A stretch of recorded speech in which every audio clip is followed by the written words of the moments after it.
My wife, Allison, and I have been married for 8 years. We met in our senior year of college, where we dated from time to time, but our relationship was nothing special. We came together and then diverged, being faithful to each other when we were together. But when we separated, there was no exclusivity. Our relationship ended with both of us returning home and looking for work. I studied accounting and began working in the office of an international accounting firm in the largest city in our state. As part of my job, I took the CPA exams and took classes at a local community college. One day, as I was passing through the main building, I heard someone shout, John Adams, is that you?" I turned around, squinting at the sunlight streaming through the atrium. I saw someone from the crowd of people waving, but I couldn't see their faces. As the woman came closer, I realized it was Allison. She didn't stop until she pressed herself against me, wrapping her arms around my neck. Don't ask me what happened, but for the first time in our entire conversation, a spark jumped between us, and we kissed passionately so much that we didn't want to stop. Finally, I had to catch my breath and looked at Allison. "Wow, let's go get some coffee and catch up." Allison taught ancient Greek in college, which was her specialty. She moved here about 3 months ago and rented an apartment in the city. Surprisingly, she was only a 15-minute walk from my apartment. Our relationship in college was fun, but not deep. But within 6 months of graduating, Allison had changed. She was growing up, and I just wanted to spend time with her. That night we went out for dinner, then drinks, and I walked her home. She asked if I wanted to come over for a snack, and even though we had sex many times before, I said, "No, this is the start of our new relationship. Let's take it slow." She blushed and smiled but didn't say anything. Slowly, lasted about a minute. I leaned in to kiss her softly when she grabbed me and kissed me passionately, whispering, "Fuck it slow. We're getting married in 6 months and we need to practice." She was wrong. By a month. We got married 7 months later. I don't think I've ever actually proposed to her. She started planning her wedding a week after we met, and I bought an engagement ring at the same time as my wedding rings. Sometimes things just work out on their own, and this was one of those times. We bought a house in a new area and moved there after our honeymoon. Life was wonderful. After about 3 years of marriage, I suggested to Allison that she stop taking the pills. She looked at me and said, "I've never taken a pill." My brain clicked, and I responded, "But that means we never use contraception. How come you didn't get pregnant?" Her look suggested that she had never thought about it. I quietly suggested that she go to the doctor to make sure. After several tests, it was confirmed that Allison was unable to have children. It was a very difficult time in our lives, but I loved her. When she suggested that I look for someone who could give me children, I told her that I married her through thick and thin, and that she should get used to the idea that I would not go anywhere. We discussed adoption, but decided we were destined to not have children and made peace with a childless life. The biggest change that being childless has brought is the change in our social circles. As soon as each couple started having children, we saw them less and less as they had other concerns. We made friends among older couples whose children were grown and either supporting themselves or moving away from home.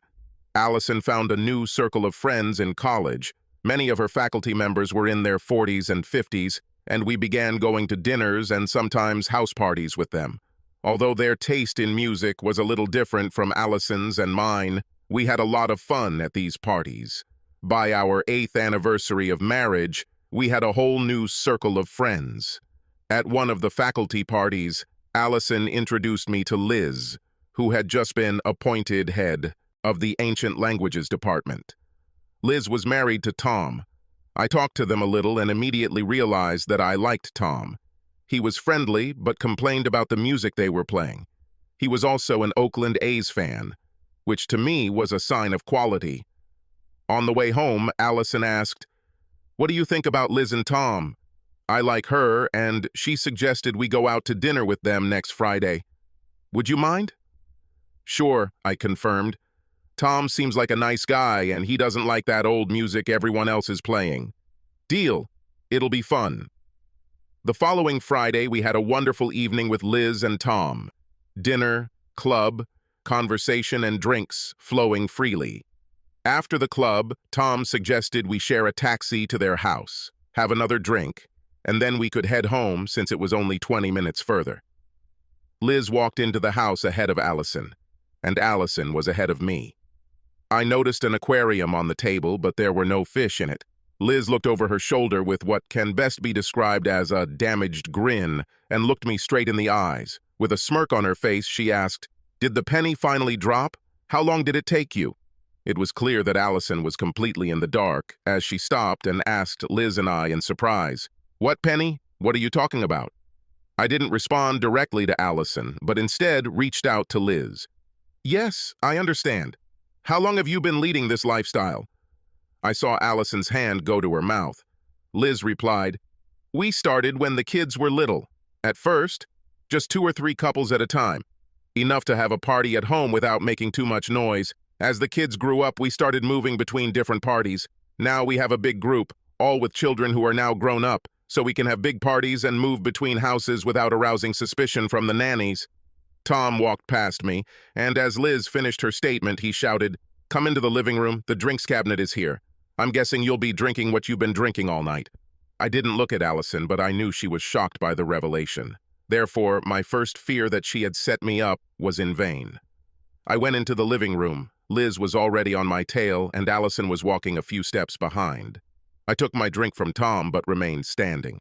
I wanted to make sure I sat next to Allison when she sat down. Not because I thought Tom and Liz would try to pair us up, but because I wanted to be near her, so I could move the conversation away from the unpleasant topic and go home as quickly as possible. I had a feeling that Liz and Tom would be happy to have us as friends, like tonight, but if we spent too much time at their house or went to one of their parties, they would be more than happy to bring us into their lifestyle. Liz had other plans for the conversation. She began, "I think Allison is still getting over our little revelation. Don't worry, Allison. We have friends who don't do that kind of thing. We're open about our lifestyle and want everyone to know they can join in. Us. But we never push anyone. This lifestyle is not for everyone. In fact, it is not for 99% of couples. But if you want to try, you can join our parties. You just have to ask. You are, of course, welcome to come to the party to see how this happens without engaging in partner exchange. In fact, we have a party planned at this house tomorrow night. I can see from John's stance that he is afraid that we are about to try something. John, I assure you, neither Tom nor I will touch you or Allison." I took a long sip from my glass, then said, "Liz, Allison and I had a really good time tonight. I'd like to do it again, but I definitely don't want to be a part of that side of your life. I think Allison and I should go. I don't want to be rude, but I want to remember this evening as a really pleasant one, not an unpleasant one." Tom ended this part of the conversation by saying, "Very wise. Let's make this a regular event, but we will no longer invite you here on weekends when we have a party. FYI, there are 2 parties a month, so the party is happening at this house once every 6 or 7 months. He picked up the phone and said, "I'll order you a taxi. It should be here in about 5 minutes since the depot is right around the corner." I noticed that at this stage, Allison had not spoken a word since the conversation began in the kitchen. When I looked at her, her expression was unreadable. I knew the explosion was coming when we got home, and I just hoped it wouldn't be to try this lifestyle. Liz, Tom, and I continued to have a small conversation until the taxi arrived. Allison remained silent. The taxi ride was also silent, and when we arrived home, Allison rushed to the door while I was paying. I walked into the house to find Allison sitting in the living room with only the side light on. Her expression was pale. I stood leaning against the living room door, waiting to see what would happen next. She began in a quiet and timid voice. "Why did you reject the party proposal so harshly?" Was my great fear realized? I got straight to the point. When we were in college, we were never really exclusive because we were in and out almost every month. Our relationship was fun, but never really intimate or satisfying. When we moved here and met again, we immediately became an exclusive couple, and our relationship was full of love, intimacy, and was very satisfying. I'm afraid that if we enter into this lifestyle, we will go back to the way it was in college, and our relationship and marriage will dry out and die. I don't want this. She looked at me with sad eyes, saying, "I understand. Let's go to bed." That night, we lay in each other's arms, lost in our thoughts. I hoped beyond hope that Allison didn't fall into this lifestyle because that would be the end for me. The next morning, I woke up early and went to the kitchen to prepare breakfast. About 10 minutes later, Allison came into the kitchen, smiled at me, and started making coffee. We both sat down at the table, and it was clear that neither of us knew where to start, but the silence was at least comfortable. Finally, Allison began, "When did you realize they were in an open marriage?" "I didn't know," I replied. "Well, at least until the moment I saw the empty aquarium." I looked at Liz, and her head began to nod in some kind of laughter. And then it dawned on me that this was not an aquarium, but a container for car keys at their party. Allison looked at me. "I don't understand." I smiled. My wife was very smart, but not in all things in the world. I explained, "They say that at these parties, couples put their car keys in a container. At the end of the night, the woman takes a set of keys out of the bowl. Whoever owns the car leaves with that woman. The idea is that the choice is random. No choice of partners, no need for mutual attraction, just random selection. I'm sure that's the point. All I know is that it's supposed to just be casual sex between a closed group of people." Allison sat in silence for a moment, clearly enjoying her coffee, before asking, "You won't have casual sex, right? You said last night that when we were dating and breaking up, you didn't really feel anything for me. But once we became exclusive, you just fell in love with me. I loved you from the beginning and could never understand why it kept falling apart. I thought diversity was good for us. I never fully understood. I think I still don't understand." Allison stood up and announced, "I'm going to take a shower." I watched her walk up the stairs and then went into the yard to cut the grass and do some cleaning. Around 1 o'clock, Allison called me for lunch. As soon as I sat down, I realized that she wanted to talk more. She began the conversation. "I've been thinking about what you said last night and this morning, and trying to put it into context with my own feelings. As you know, I've always loved you very much. I've never had a problem with sharing you because I always felt that you would come back to me. And in the end, I was right, because now we are married. Sharing you was an experience that expanded what we did. I never knew you didn't like it so much. I thought you liked it as much as I did. I don't know, but it really confused me. I need to understand that. Exclusivity for me has always been about children. It was necessary for their emotional development. Now that we can't have children, I wanted to see how I felt about pushing boundaries, but I didn't know how. When you and Liz started talking about the party, I had an idea. You noticed my strange reaction, but you didn't say anything, and then you stopped everything so quickly. I need to understand why you don't like sharing, and I need to know whether I do it or not. I need to see how it works for others and why you can't do it. I have to go to this party tonight. I've already talked to Liz, and we can come as uninterested guests. You take me?" My heart skipped a beat. I was shocked, disappointed, but most of all, I was scared. I was afraid that if we went, Allison would want to feel emotional, that just watching it wouldn't be enough for her. But I also knew that she wouldn't calm down until we went. I had one chance, and it was time to take it. "Allison, I want you to change your mind. I won't share with you. If we go to this party, I won't go with anyone else. But if you go with anyone else, whoever he is, that will end our marriage. Do you understand that? Even if we go, I will feel uncomfortable and unpleasant. You are leading me into the lion's den, and our marriage may suffer even if we come out alive. Please don't do this." Allison looked very sad, but said, "John, you know me. I need to understand this, and the only way to do this is to see it with my own eyes, for better or worse. Please come with me. We will not participate, and we'll leave a little before the key draw begins. I promise it will satisfy my curiosity." I was trapped. If we go and Allison even offers to take part in the prank, my love and our marriage will be ruined. If I refuse to go, she will feel like I am limiting her emotionally, and it will also be detrimental to our marriage. I took a deep breath. "Okay, we'll go, but remember, I'm going under pressure. I don't want to see what's going on there. I don't want to know these people, and I definitely don't want to be involved. Also remember that this will probably hurt my friendship with Liz and Tom. After I see them with other people, I won't be able to treat them with respect. Now you know my feelings. Shall we go? Allison kissed me and said, "Yes, I will not participate, and I promise that we will leave before the main part of the evening begins." After lunch, I went outside, ostensibly to finish some yard work, but really to think and plan. I had to drive. That much was obvious. I didn't want to drink alcohol because I needed to be able to leave quickly. The problem is that this meant we would have the car keys, and the car keys were the starting point of their game. I didn't know what time the giveaway would start, but I needed to make sure Allison was out of the house before it started. I had a feeling there would be a level of excitement in the raffle, and I had a feeling Liz would try to get Allison to add our keys, and if Allison was drinking and flirting, she might want to join in. I needed to avoid this. I knew my love for her wouldn't survive if she actually asked to join the party. Allison prepared steak, fries, onions, mushrooms, and fried tomato for dinner. This was definitely a filler dinner. I hoped it was just to get me to go. I was terribly nervous. Allison didn't know, but I knew. Our marriage was on the rocks.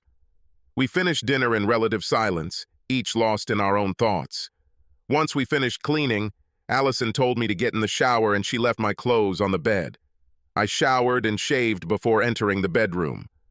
Allison sat at her dressing table applying her makeup. She was wearing a red set, more precisely the lower half of it. It wasn't unusual. What was unusual was that she wasn't wearing a bra. Allison has never gone braless, but it looked like she was going to do it today. I looked at the bed and saw that she had put my tuxedo down. I commented, "This is very solemn." She looked at me in the mirror and said, "I want every woman in the place to be jealous of my man." I smiled. "What will you wear?"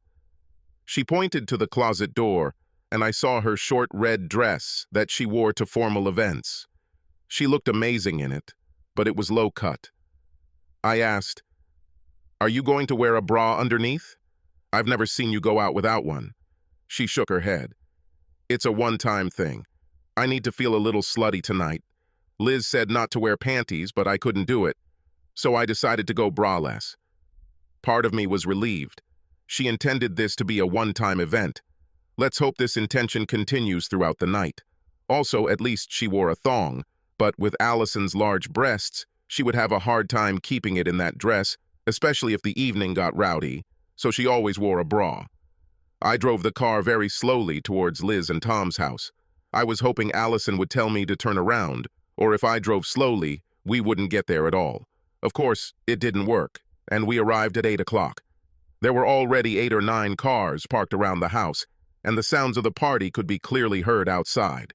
Allison jumped out of the car and ran to the door, showing an enthusiasm I hadn't seen in a long time. I felt only horror and could barely drag myself to the door. Liz opened the door as I slowly walked up the path. I heard her say to Allison, "You're here. I'm so glad. You'll enjoy meeting our company, and I really hope we make it a memorable evening." Allison looked at me as I walked up the step next to her and bit her lip nervously, then said, "We're just here to see. We plan to leave early. I don't think it's for me, but I need reassurance. John already knows this will be a problem for him. Let's just watch, chat, and have a good time." Liz stepped aside, and we entered the house. At that moment, 3 more cars arrived, and Liz looked outside. "Oh, good, everyone's here. I can't wait to introduce our potential new members." The feeling of dread in my stomach intensified upon hearing this. It was clear that Liz believed we were there to join in, and she wouldn't stop until we either threw the keys in the pile or left. I knew that my feelings of friendship would not survive the pressure she seemed about to put upon us. Allison headed into the living room, and Liz followed her with a shout, "Go to the kitchen. I want to make a grand entrance with you two when everyone is seated." Allison turned sharply into the kitchen, and I followed her. It was clear that Allison was nervous, so I approached her. We heard others enter the house, and Liz told them to go into the living room so she could introduce the new couple. I leaned down so my mouth was close to Allison's ear and whispered, "What does she mean by new couple? I hope you told her that we are only here because of your curiosity and have no intention of joining." Allison looked at me and tried to avoid eye contact. I told Liz that we were just here to watch, and that you were very unhappy with the party and adamantly against participating. But she said that we would be so caught up in the power and passion and sexy women in the room that you would be throwing your keys into the fishbowl, like as soon as he appears, she said matter-of-factly. My response was a short grunt, followed by my standard flippant response. Fat chance. The living room door closed and we heard Liz talking to the group, but we couldn't make out what she was saying. 5 minutes later, Liz and Tom walked into the kitchen and Liz announced, "Are you ready for your grand entrance?" Liz extended her hand to Allison, who took it. Liz then turned around and half-pulled Allison along with her. I followed them and Tom followed me. As we walked into the living room, Liz said, "Meet Allison and John. They're here for the first time to see us work. Make them feel at home." I looked around the room. Including us, Liz and Tom, there were 14 couples in the room. I knew at least 4 couples. At least one spouse of 3 couples worked at the same company as me, and the 4th couple went to the same gym as Allison and me. I also recognized a prominent politician from our state senate, and the woman sitting on his lap was not his wife. The smell of betrayal hung in the room. It was neither pleasant nor sexy to me. The men were dressed in tuxedos, just like the one Allison had chosen for me. I realized that this should be the dress code for men. The women were dressed in revealing clothes that were too youthful for them. My first impression was lamb in sheep's clothing. I wanted to run out into the fresh air, but knew that this would not happen, since Liz was already leading Allison around the room, introducing her to other couples. Tom brought me a vodka and Coke, but I said, "No, thanks. Can I just have orange juice? I don't want to drink tonight." Tom looked at me. "A few drinks will help you relax. Are you sure?" I just said, "Absolutely." He came back and brought me orange juice, then walked over to Allison and handed her a martini. I was sure it was a homemade drink and made a mental note to keep track of how much she drank. She could get really drunk if I wasn't careful, and that was never a good sign in college. The other thing I noticed was that all the women touched Allison's hand when they were introduced, and all the men stood up and hugged her in a way that was overtly sexual. It was definitely a persistent pressure. Then one of the women I knew from work named Cherry came up to me and kissed me on the lips. "Hi, John. Nice to see you here. I hope you have a good time. Let me introduce you to the company." With these words, Cherry took me by the arm and led me around the room, introducing me to everyone.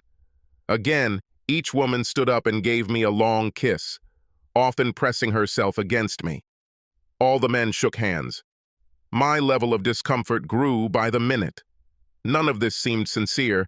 Even Liz and Tom, who seemed like real friends yesterday, made me feel like Bambi surrounded by a pack of lions.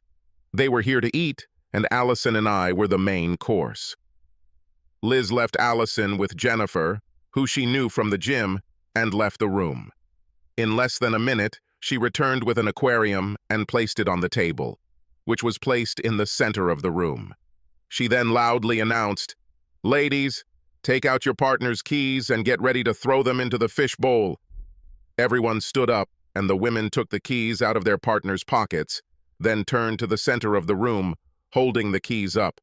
Liz walked up to Allison, who was standing a little stunned, took her hand and led her towards me. Liz then walked over to Tom, who was standing next to me, and took the keys out of his pocket, holding them up like the other women. Liz looked at Allison and egged her on. "Come on, Allison.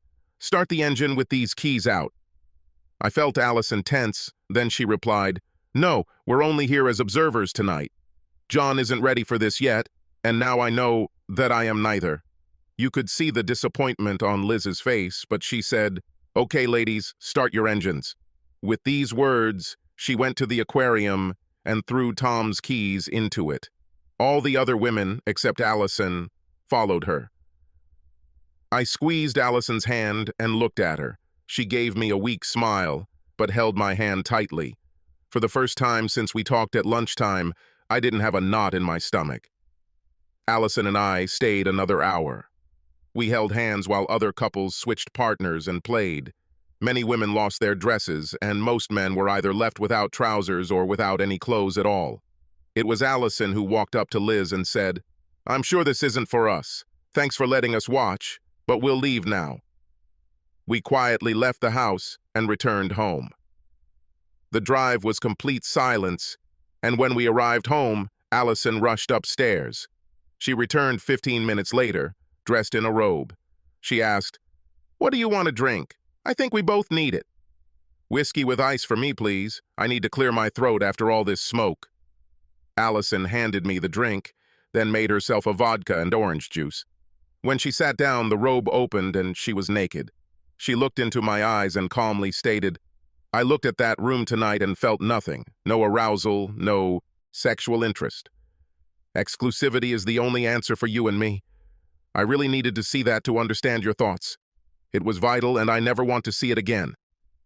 I smiled, then pulled Allison as close to me as possible. I made sure that the robe opened so that I had full access to caress her breasts. That night we made love very passionately. We both had a lot of stress, and what we did was stress relief. The next morning we both woke up at about the same time. I asked Allison if she wanted breakfast, but she said, "No, we need to talk about last night and I want to do it here in bed." Now I understand why you didn't like sharing and why our relationship became stronger when it was just the two of us. She lay on my chest, and I suspect she could feel the knots in my muscles relax as she said that. She continued, "I'm sorry I put you through this, but I needed to see. What I saw was a group of vulgar people who didn't really want to be married, and I realized that the only thing I really want is to be married to you." The room didn't smell of power or passion. It smelled of corruption and infidelity. "You were right. I doubt we can date Tom and Liz again because I can never consider them a loving couple. I want to grow old with you, and I only need you." We lay in complete silence for over an hour, just holding each other close. We didn't have to make love, we didn't have to talk, and we didn't have to kiss. We were both thinking the same thing. We dodged a bullet, and our love and marriage will be stronger because we never want to try that again. Shortly after that night, a new couple moved into the house next to us. They were a year or two older than us and also childless. It seemed like it was their own choice, but it didn't matter to us. We quickly became friends, and they introduced us to other peers. As for Liz and Tom, their parties soon erupted into scandal. The problem started with an investigation in our local newspaper. The article was about a local senator who went to these parties with various women from his staff. The article named everyone who was at the parties. Liz and Tom were mentioned as the couple who organized the entire club. The scandal lasted for several weeks, and eventually the senator resigned. The disclosure put a lot of pressure on many families. I saw Cherry at work and she looked terrible. Her 2 children found out about the article and practically disowned their parents. It was also clear that Jennifer and her husband's marriage was coming to an end, and the article was the last straw. The last time I saw Jennifer at the gym, she was leaving with the contents of her locker in her bag. She told me the divorce would be amicable, but she was moving back to her home state. Liz and Tom's house was put up for sale and they disappeared from the area. No one knew where they went, and, sad to say, no one cared. Subscribe to our channel so that your second chaff doesn't